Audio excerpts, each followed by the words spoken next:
নমস্কার বন্ধুরা, শুভ টিচিং বাংলা চ্যানেলে তোমাদেরকে স্বাগত জানাই।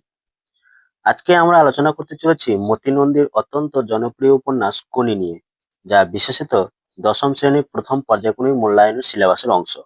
এই প্রথম পর্যায়ক্রমিক মূল্যায়নের যারা প্রস্তুতি নিচ্ছ তাদের জন্য আজকের আলোচনা অত্যন্ত গুরুত্বপূর্ণ। চলো আমরা শুরু করি এবং জানি কোনি উপন্যাসের যে প্রশ্নগুলো পরীক্ষায় আসতে পারে সেগুলো কিভাবে আমরা প্রস্তুত করব, সেই প্রশ্নগুলো আমরা দেখে নেব। তার আগে আমি তোমাদেরকে বলে রাখি, আলোচনা ভালো লাগলে অবশ্যই চ্যানেলকে লাইক, কমেন্ট, শেয়ার এবং সাবস্ক্রাইব করে পাশে থাকবে। প্রথমে তোমরা কোন উপন্যাসটা ভালো করে পড়ে রাখবে, তারপর এই উপন্যাসের প্রশ্নগুলো তোমরা অভ্যাস করবে। তাহলে আমরা দেখে নিই প্রথম পর্যায়ক্রমিক মূল্যায়নে কি কি প্রশ্নগুলো আমাদেরকে পড়তে হবে, সেই প্রশ্নগুলো আমরা দেখে নিই। তোমরা অবশ্যই কিন্তু কোন উপন্যাসটা ভালো করে পড়ে নেবে, যেহেতু এই জন্যই পড়বে কারণ কোন উপন্যাস থেকে স্কুল থেকে প্রশ্ন করা হবে। তাহলে দেখে নিই আমরা প্রশ্নগুলো একে একে। তাহলে চলো শুরু করি কোনি 2025 প্রথম পর্যায়ক্রমিক মূল্যায়নের প্রশ্নগুলো। প্রথম প্রশ্ন হচ্ছে, বারুণী কি? বারুণীর দিনে গঙ্গার ঘাটে যে দৃশ্যটি ফুটে উঠেছে তা লেখো। এই প্রশ্নের অথবা দিয়ে একটি প্রশ্ন হয়, আজ বারুণী, গঙ্গায় আজ কাঁচা আমের ছড়াছড়ি। বারুণী কি? গঙ্গা তীরের বর্ণনা পাঠ্যাংশে যেভাবে পড়েছে গুছিয়ে লেখো। এই প্রশ্নটা আরেকভাবে আসতে পারে, ঘাটে থই থই ভিড়। এই যে লাইনটি আছে সেই লাইনটি তুলেও কিন্তু প্রশ্নটি আসে, উত্তর একই হবে, তোমরা সেই প্রশ্নটিও দেখে রাখবে। দ্বিতীয় প্রশ্ন হচ্ছে, গলার স্বরে বোঝা গেল এর জন্য সে গর্বিত। কে কিসের জন্য গর্ব অনুভব করেছেন, তার এই গর্বের বিষয়টি ব্যাখ্যা করো। এই প্রশ্নের একটি অথবা দিয়ে হয় যে, খাওয়ার আমার লোভ নেই, ডায়েটিং করি।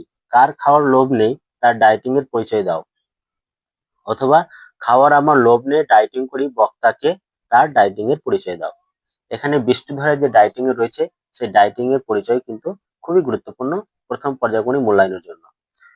তোমরা কিন্তু অবশ্যই কোনি উপন্যাসটা ভালোভাবে পড়ে রাখবে। বিষয়বস্তুটা যদি তোমরা পড়ে রাখো তাহলে যে প্রশ্নই আসুক না কেন তোমরা লিখতে পারবে।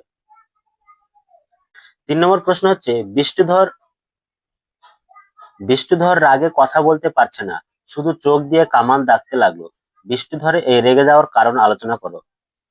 অথবা দিয়ে প্রশ্ন হচ্ছে এই প্রশ্নেরই, বৃষ্টিধরের বিরক্তির কারণ হাত 15 দূরের একটা লোক। বৃষ্টিধরের সংক্ষিপ্ত পরিচয় দিয়ে তার বিরক্তির কারণ উল্লেখ করো। 4 নম্বর প্রশ্ন হচ্ছে, আপনি আমার থেকে 4000 গুণ বড়লোক, কিন্তু 4 লক্ষ টাকা খরচ করেও আপনি নিজের শরীরটাকে চাকর বানাতে পারবেন না। বক্তা কাকে কেন এ কথা বলেছিলেন? অথবা আপনি নিজের শরীরটাকে চাকর বানাতে পারবেন না, বক্তা এরূপ উক্তির মাধ্যমে কি বোঝাতে চাইছেন? এই প্রশ্নগুলো তোমরা দেখো, কোন সবটা প্রশ্ন কি তোমাদের রেডি হয়ে আছে? যদি রেডি হয়ে থাকে তাহলে অবশ্যই কমেন্ট বক্সে কমেন্ট করে জানাও। আর যাদের প্রশ্নগুলো রেডি হয়ে নাই তারা অবশ্যই ভিডিওটা পুরো দেখবে। শেষে কিছু গুরুত্বপূর্ণ প্রশ্ন কোন কোনগুলো বেশি গুরুত্ব দিয়ে পড়তে হবে সেগুলো আমি বলে দেবো। 5 নম্বর প্রশ্ন হচ্ছে, সেজন্য শুধু শরীর গড়লেই হয় না, মনকেও গড়তে হয়। কে কখন মন্তব্যটি করেছেন, মন্তব্যটি ব্যাখ্যা করো। আপনার মন হুকুম করতে জানে না, তাই শরীর পারল না। প্রসঙ্গ উল্লেখ করে এই উক্তির তাৎপর্য বুঝিয়ে দাও। গুরুকে শ্রদ্ধেয় হতে হবে শিষ্যের কাছে, বক্তাকে মন্তব্যটির প্রেক্ষাপট আলোচনা করো। 8 নম্বর প্রশ্ন হচ্ছে, 4 বছরের মধ্যেই প্রজাপতি ডানা মেলে দিয়েছে। প্রজাপতি সম্পর্কে কি জেনেছো? প্রজাপতিকে ঘিরে ক্ষিতিশ সিং এর পরিবারের কোন ছবি ধরা পড়েছে? আমার বিরুদ্ধে চার্জগুলো স্পষ্ট করে চিঠিতে বলা নেই। কে কখন মন্তব্যটি করেন, তার বিরুদ্ধে অভিযোগগুলি কি ছিল? 10 নম্বর প্রশ্ন হচ্ছে, টেবিলের মুখগুলি উজ্জ্বল হয়ে উঠল। টেবিলের মুখগুলি বলতে কাদের কথা বলা হয়েছে? মুখগুলির উজ্জ্বল হয়ে ওঠার কারণ কি? 11 নম্বর প্রশ্ন হচ্ছে, হঠাৎ কনির দু চোখ জলে ভরে এলো। কনির দু চোখ জলে ভরে এলো কেন? এরপর কি হয়েছিল? 12 নম্বর প্রশ্ন হচ্ছে, ক্ষিতীশের একটা হাত তোলা, চোয়াল শক্ত, পুরু লেন্সে ভেজা চোখ দুটো যেন বেরিয়ে আসবে। কোন ঘটনায় কেন ক্ষিতীশের এক অবস্থা হয়েছিল লেখো। 12 নম্বর প্রশ্ন হচ্ছে, এটা দাগ নম্বর 13 হবে, এটা ঠিক করে নিবে তোমরা। শরীরের নাম মহাশয়, যা সহাবে তাই সয়। ক্ষিতীশ সিংহের এই উক্তিতে তার কিরূপ মানসিকতা ফুটে উঠেছে? এখান থেকে অতিরিক্ত একটা প্রশ্ন তোমরা দেখে রাখবে, ওরা কাঠের মতো হয়ে গেল, ওরা কারা, ওদের এমন হওয়ার কারণ কি? এই ছিল কোনি উপন্যাসের প্রথম পর্যায়ক্রমিক মূল্যায়নের যেটুকু অংশ রয়েছে সিলেবাসে, সেখান থেকে কিছু প্রশ্ন। এবার এই প্রশ্নগুলোর মধ্যে সব থেকে বেশি গুরুত্ব দিয়ে তোমরা পড়বে যে প্রশ্নগুলো তোমাদের আমি বলে দিচ্ছি। এখান থেকে যে 1 নম্বরের প্রশ্নটি রয়েছে, সে 1 নম্বর প্রশ্নটি অত্যন্ত গুরুত্ব সহকারে পড়ে রাখবে। যাদের একবার একটাও হয়নি তারা কিন্তু অবশ্যই এই প্রশ্নটা রেডি করবে। তারপরে রেডি করবে যে ডায়েটিং, খাওয়ার আমার লোভ নেই, ডায়েটিং করি, এই ডায়েটিংটাও তোমরা দেখে রাখবে ভালো করে। তারপরে 4 নম্বরের প্রশ্নটাও দেখে রাখবে।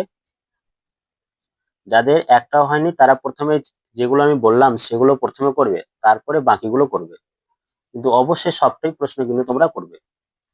তারপরে 8 নম্বর প্রশ্নটা তোমরা রেডি করে রাখবে। তারপরে 9 নম্বর প্রশ্নটা, এই যে কয়েকটা প্রশ্ন বললাম এই প্রশ্নগুলো তোমরা প্রথমে রেডি করো, তারপরে বাকি প্রশ্নগুলো তোমরা অবশ্যই রেডি করবে। এই ছিল আজকের আলোচনা। আলোচনা ভালো লাগলে অবশ্যই চ্যানেলকে লাইক, কমেন্ট, শেয়ার এবং সাবস্ক্রাইব করে পাশে থাকবে। আর তোমরা বলো এই প্রশ্নগুলির মধ্যে যদি কোনোটা উত্তর নিয়ে সমস্যা থাকে সেটাও তোমরা কমেন্ট বক্সে কমেন্ট করে জানাতে পারো।